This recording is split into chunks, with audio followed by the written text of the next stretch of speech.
कार्यालय घेराव की तैयारी में छात्र हैं। खबर है कि आज अलग अलग जिले से रांची छात्र पहुंच सकते हैं। सीजीएल परीक्षा में गड़बड़ी को लेकर छात्र हंगामा कर रहे हैं। परीक्षा रद्द और सीबीआई जांच की मांग की जा रही है। जेएसएससी मुख्यालय के बाहर पुलिस जवानों की तैनाती भी की गई है। जेएसएससी कार्यालय के 100 मीटर पहले ही एंट्री बंद रखी गई है।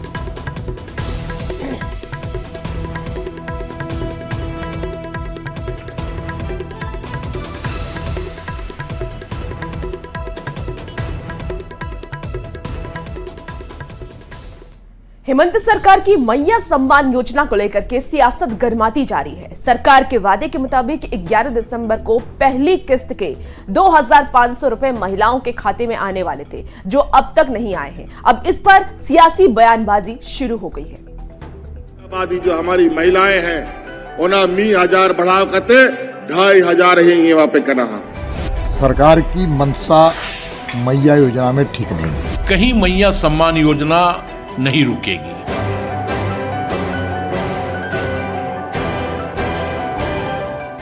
झारखंड में हेमंत सोरेन ने सरकार बना ली है और अब चुनाव प्रचार के दौरान किए गए वादों को पूरा करने का वक्त है। हेमंत सरकार की सबसे लोकप्रिय और सबसे चर्चित मैया सम्मान योजना पर अब विपक्ष सवाल उठाने लगा है। राज्यसभा सांसद दीपक प्रकाश ने हेमंत सरकार पर जनता को गुमराह करने और ठगने का आरोप लगाया है। सरकार की मनसा मैया योजना में ठीक नहीं है। इस योजना को लटका करके, अटका करके, भटका करके उसको लंबित करना चाहती है। इसलिए कई प्रकार के प्रावधान को नए ढंग से जोड़ा गया है, जो कि उचित नहीं है। चुनाव के वादे को उनको पूरा करना चाहिए। बीजेपी के आरोप पर कांग्रेस ने फौरन पलटवार करते हुए कहा कि बीजेपी सिर्फ अफवाह फैला रही है। मैया सम्मान योजना जैसे चल रही है वैसे ही चलती रहेगी। कहीं मैया सम्मान योजना नहीं रुकेगी। मैया सम्मान योजना जिस रफ्तार से चल रही है उसी रफ्तार से चलेगी। तो इसमें सरकार ने संजीदा होकर के यह कहा है कि वैसे लोगों को हम चिन्हित करने का काम करेंगे जो इनकम टैक्स पेई हैं, और वो लोग 1000 रुपया मैया सम्मान योजना का ले रहे हैं, तो स्वाभाविक तौर पे ये गलत बात है। और वैसे लोगों को चिन्हित करके मैया सम्मान योजना का पैसा उनको रोकने का काम सरकार करेगी, ना कि आर्थिक रूप से कमजोर लोगों को मैया सम्मान योजना का लाभ से वंचित होना पड़ेगा। हेमंत सोरेन ने सत्ता में आने से पहले ही मैया सम्मान योजना के तहत हर महीने 2500 रुपये देने का वादा किया था, जिसे मुख्यमंत्री अब भी दोहरा रहे हैं। आधी आबादी जो हमारी महिलाएं हैं आवरन गोगोहड़ को बिना कुआ नी था हिजू समरे जे 1000 टका अपया खातारा सेनो कांता है उना 1000 बढ़ाव करते 2500 ही वहां पे करना। 11 दिसंबर को पहली किस्त के 2500 रुपये महिलाओं के खाते में आने थे, लेकिन अभी तक महिलाओं के खाते में पैसे नहीं आए हैं, जिसे लेकर राज्य में सियासत तेज हो गई है। कांग्रेस विधायक डॉक्टर रामेश्वर उरांव कहते हैं कि तकनीकी कारणों से पैसे नहीं डाले गए। तकनीकी कारण हो जाते हैं, लेकिन आएंगे। उसको सरकार वचनबद्ध है 2500 देने के लिए 5 सालों तक, तो सरकार देगी। मैया सम्मान योजना को लेकर सियासत थमती नजर नहीं आ रही। सरकार और विपक्ष के बीच बयानबाजी हो रही है और कई महिलाएं अपने खाते में पैसे आने का अब भी इंतजार कर रही हैं। Bureau report, news 18। और इसी बीच बड़ी खबर बेतिया से आ रही है, जहां एसआई की मौत, मटियारिया थाना अध्यक्ष की मौत हो गई है। आपको बता दें कि एसआई अंकित कुमार दास की मौत हुई है। हार्ट अटैक से ये मौत हुई है। थाने में अचानक तबीयत उनकी बिगड़ी और उसके बाद उनकी मौत हो गई। रामनगर पीएचसी ले जाने से पहले ही उनकी मौत हो गई। 2018 बैच के एसआई थे अंकित दास। तो इस वक्त ये आपको बड़ी खबर, जहां एसआई की मौत हो गई है। हार्ट अटैक वजह बताई जा रही है। हार्ट अटैक से उनकी मौत हो गई है। जब तक अस्पताल पहुंचते तब तक उनकी मौत हो चुकी थी। तो बेतिया से इस वक्त की आपको बड़ी खबर बता रहे हैं। 2018 बैच के एसआई थे अंकित दास।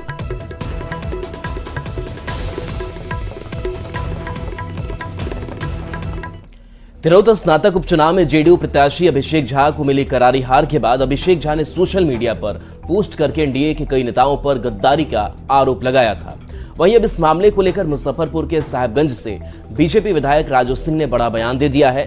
बीजेपी विधायक राजू सिंह ने कहा है कि अभिषेक झा प्रत्याशी बने तो कभी किसी से संपर्क भी नहीं किया। हम सब तो जानते भी नहीं थे कि कौन है अभिषेक झा। हम लोगों को तो कहीं लगा ही नहीं कि एनडीए से भी कोई चुनाव लड़ रहा है। अभिषेक झा जी क्या सभी एनडीए नेताओं को जानते हैं और पहचानते भी हैं। उन्होंने कभी मुनासिब नहीं समझा कि अपने गठबंधन के नेताओं से बात करें।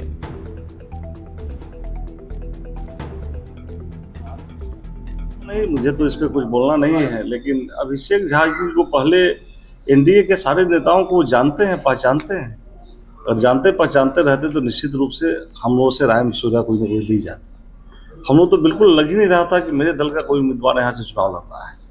एक बार नॉमिनेशन के पहले उनसे मेरी मुलाकात हुई थी, टेलीफोन पे बात हुई थी। उसके बाद से कहीं से उन्होंने मुनासिब नहीं समझा, तो हम लोगों ने कोई एनडीए का कार्यकर्ता विरोध नहीं किया, शिथिल हो गया। जब पूछी ही नहीं जाएगी जब इलेक्शन के समय में कि हम चुनाव लड़ रहे हैं, मुझे तो ऐसा लगा कि शायद एनडीए का कोई उम्मीदवार यहाँ नहीं है, इसलिए हम लोग शिथिल रहे। लेकिन अब इस तरह का जो बयान उनके द्वारा दिया जा रहा है, तो ये तो पहली बार हम लोग देखे कि कोई अपने एनडीए के घटक दल में कोई अभिषेक झा भी है। हम लोग तो जानते भी नहीं थे, और उनके बयान का बहुत तवज्जो, बहुत मायने हम उन्हें लेते हैं। नीतीश कुमार की यात्रा पर तेजस्वी यादव लगातार सवाल उठा रहे हैं। उपेंद्र कुशवाहा ने तेजस्वी यादव पर जमकर निशाना भी साधा है। उपेंद्र कुशवाहा ने ये कहा कि नीतीश कुमार सीधे जनता के संपर्क में रहते हैं। सीएम ग्राउंड जीरो पर जाकर योजनाओं की जमीनी हकीकत जानने के लिए यात्रा कर रहे हैं। तेजस्वी का विरोध सही नहीं है।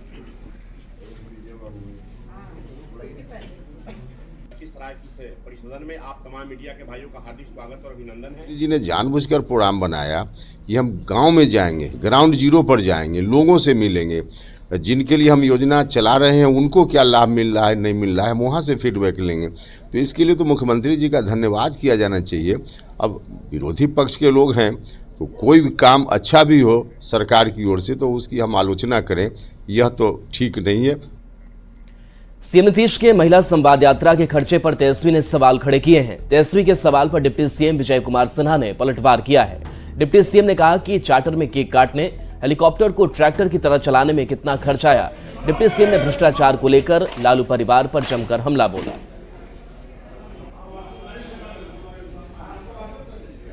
वही करना है।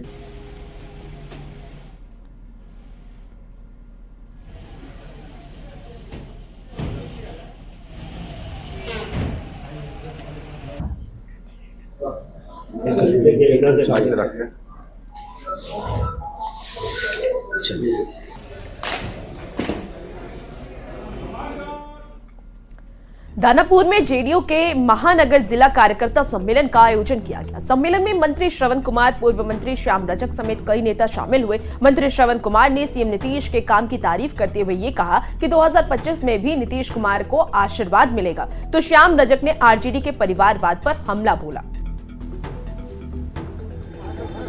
समय को देखते 225 सीट नहीं जीतेंगे तो सरकार कैसे बनेगी? सरकार बनाने के लिए और जो हम लोगों ने काम किया है, यहाँ तो दूसरे को बोहनी नहीं होना चाहिए। 2005 से पहले का बिहार को देखिए, जहाँ गड्ढे में सड़क होती थी, आवाज पे इतना सड़क चिकना हो गया कि ब्रेक भी नहीं लग रहा है। लेकिन जब हम धन्य हैं, नीतीश कुमार जी जब बने तो इन्होंने उस जर्जर बिहार को आज विकसित बिहार करने का काम किया। अब देश के पैमाने पर ही नहीं बल्कि बिहार के पैमाने पर और पूरे विश्व के पैमाने पर लोग बिहार की आज उस तरह की कल्पना कर रहे हैं। यात्रा के दौरान मुंगेर पहुंचे आरएलएम अध्यक्ष उपेंद्र कुशवाहा। इस दौरान उन्होंने पार्टी कार्यकर्ताओं से मुलाकात की। बिहार चुनाव को लेकर उपेंद्र कुशवाहा ने कहा कि 2025 में एक बार फिर से एनडीए की सरकार बनेगी।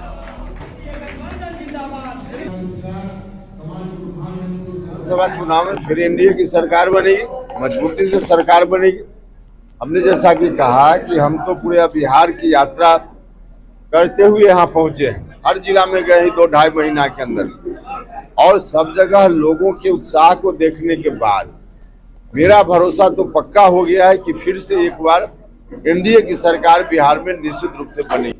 और अब खबर है राजधानी पटना से। पटना सिटी के अगमकुआं स्थित संयुक्त खाद्य एवं औषधि जांच प्रयोगशाला में नए माइक्रोलॉजी लैब का उद्घाटन किया गया। स्वास्थ्य मंत्री मंगल पांडे ने लगभग 19 करोड़ की लागत से बने नए माइक्रोलॉजी लैब का उद्घाटन किया। अत्याधुनिक उपकरणों से सुसज्जित इस माइक्रोलॉजी लैब में अभी सभी प्रकार के भोज्य और पेय पदार्थ में बैक्टीरिया और फंगस इन्फेक्शन की जांच हो सकेगी। आपको बता दें कि लैब में फूड पॉइजनिंग की जांच भी आसानी से हो सकेगी। नई माइक्रोलॉजी लैब के उद्घाटन पर स्वास्थ्य मंत्री मंगल पांडे ने प्रधानमंत्री नरेंद्र मोदी का आभार जताया है और आभार जताते हुए कहा है कि केंद्र सरकार द्वारा बिहार को दी गई बड़ी सौगात उन्होंने करार दिया है।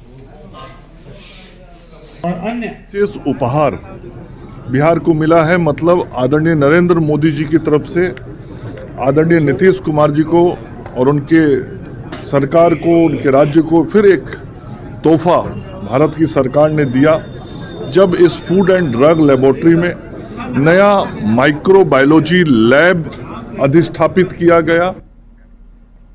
विनय कुमार ने बिहार के नए डीजीपी का पदभार ग्रहण कर लिया। पदभार ग्रहण करने के बाद नए डीजीपी ने कहा कि कानून का शासन स्थापित करना उनका मकसद है।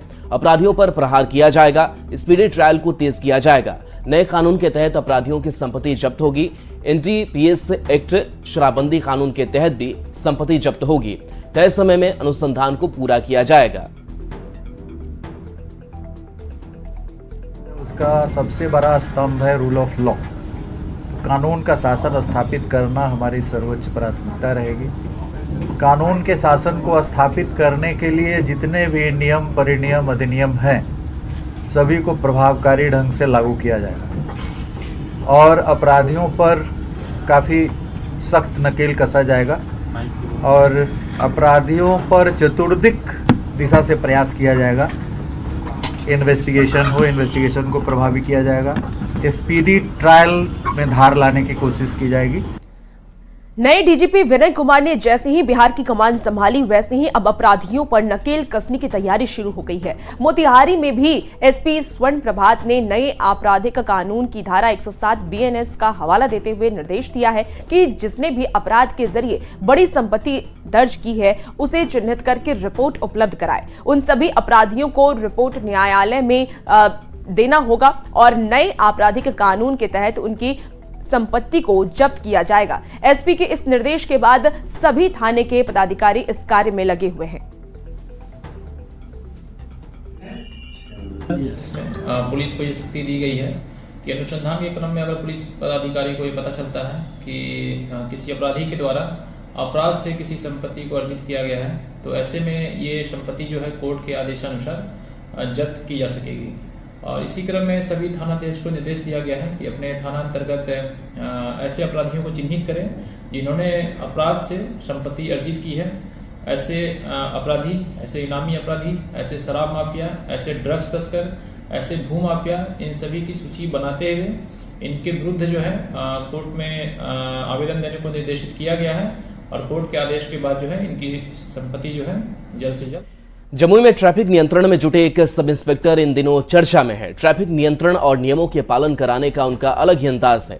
Sub inspector Pankaj Kumar Singh traffic नियमों का उल्लंघन करने वाले लोगों को अपने अलग ही अंदाज में समझाते हैं और उनको अपनी रचनाओं से सावधान करते हैं। जमुई जिले के यातायात पुलिस में एक ऐसे सब इंस्पेक्टर हैं जिनका अनोखे अंदाज के कारण वो चर्चित है। हम तस्वीर दिखाना चाहेंगे कि ये पंकज कुमार सिंह हैं और इनका बिल्कुल अंदाज अलग है यातायात नियमों को पालन करवाने को लेकर और साथ ही जो ड्यूटी को लेकर। अगर देखा जाए तो कमर में स्पीकर है और चेहरे पर लगाए हुए हैं वो माइक्रोफोन और माइक्रोफोन और स्पीकर के जरिए लोगों को समझाते हैं, बताते हैं। इसका मुख्य मकसद यही है कि हमारी बातों को वाहन चालक बंधु आसानी से सुने, समझे और यातायात नियमों का जो है ना पूर्णतः पालन करे। हाँ, और होने वाले जान माल की क्षति से वो अपने आप को बचावे और वो समाज के लिए एक प्रेरणा का स्रोत बने। सोच अच्छा है, आगे भविष्य में हम लोग ऐसा गलती नहीं करेंगे और बहुत अच्छा है, बहुत अच्छा है। इसके लिए हाँ, इनके लिए तो हम धन्यवाद इनको देते हैं। इनकी नज़रों से यातायात नियम तोड़कर कोई जाए ऐसा कोई हो ही नहीं सकता। अगर पकड़े जाते हैं तो तो उन्हें समझाते हैं और बताते हैं कि नियमों का पालन कितना जरूरी है। केसी कुंदन, न्यूज़ 18, जमुई। आज भागलपुर महोत्सव का आगाज होने जा रहा है, जिसको लेकर तैयारी अंतिम चरण में है। नागरिक विकास समिति सामाजिक संस्था की ओर से पिछले 15 साल से महोत्सव का आयोजन किया जा रहा है। शहर के सैंडिस कंपाउंड में भव्य पंडाल बनाया जा रहा है। माना जा रहा है कि भागलपुर महोत्सव का उद्घाटन बिहार के राज्यपाल राजेंद्र विश्वनाथ आर्लेकर कर सकते हैं। साथ ही डिप्टी सीएम भी शामिल हो सकते हैं।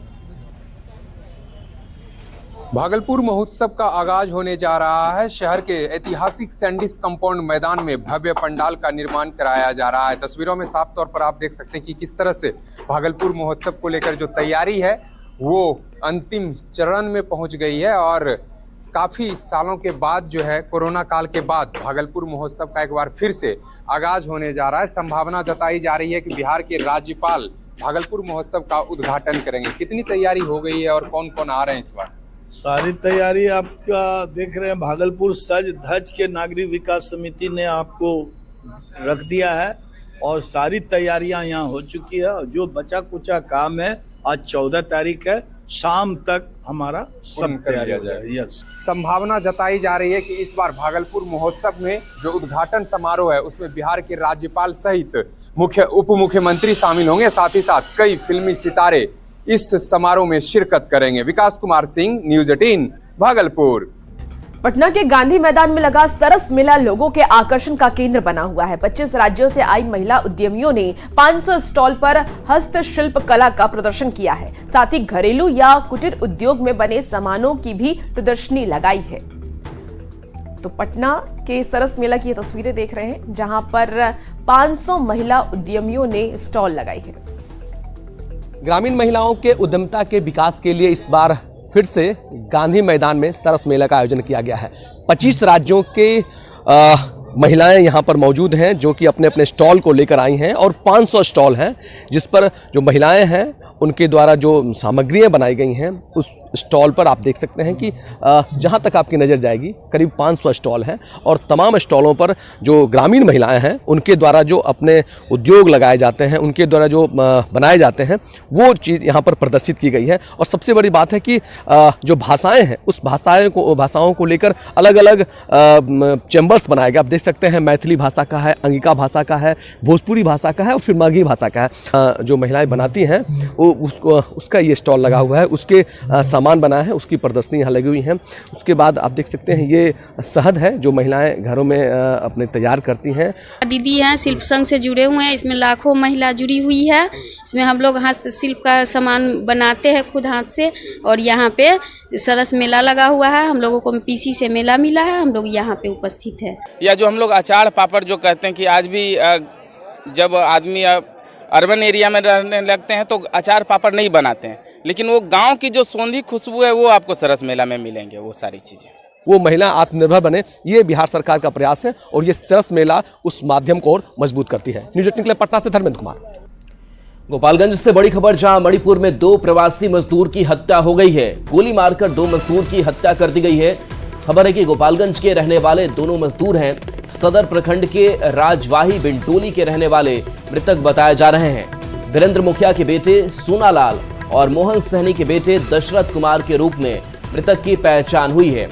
10 से 12 मजदूर एक ही जगह पर बिल्डिंग बनाने का काम रहे थे, वहीं पर इनको मौत के घाट उतार दिया गया है। बताया जा रहा है कि गोली मारकर इन 2 मजदूरों की हत्या कर दी गई है।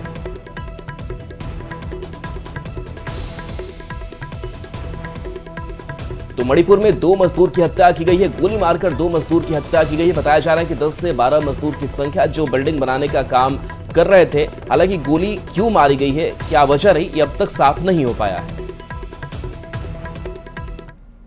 फिल्म जगत की महान शख्सियत राज कपूर साहब का 100वीं जयंती मनाई जा रही है। राज कपूर साहब का पूर्णिया से भी खास नाता रहा है।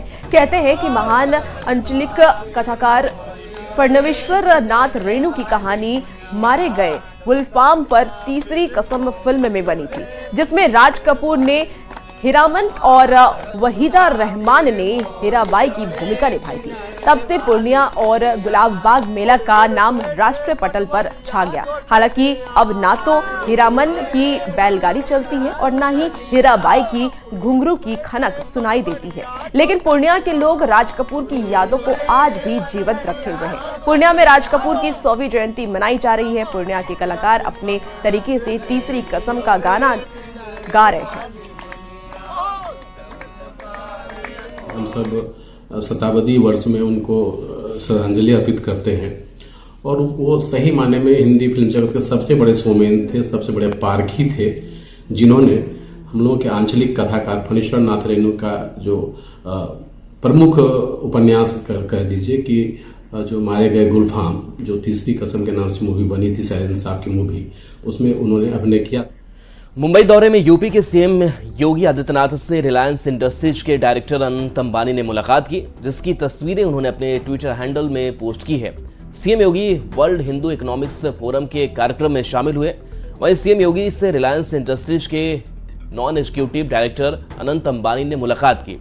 उन्होंने अनंत अंबानी को प्रयागराज में होने वाले महाकुंभ का भी निमंत्रण दिया। इस दौरान अनंत अंबानी ने मुख्यमंत्री को शॉल गिफ्ट की।